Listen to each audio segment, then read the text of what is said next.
Welcome to a Foxy Tech Tips tutorial on stopping your WhatsApp photos from going into your gallery on iPhone. If you find this tutorial helpful, please consider subscribing to my channel and liking the video. Open up WhatsApp and tap on the settings cog in the bottom right corner.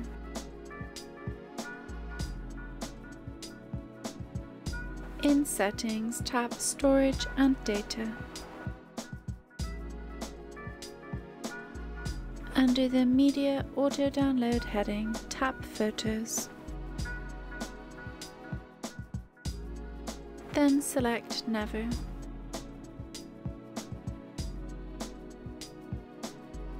If you also don't want audio, video and documents to auto download, then tap on them too and select Never.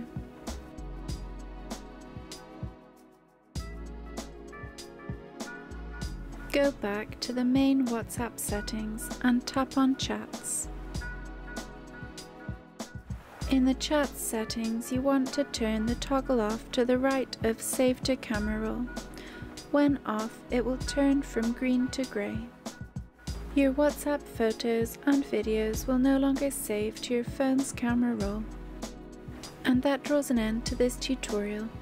Please like the video if you found it helpful and subscribe to Foxy Tech Tips for more iPhone tips and tricks.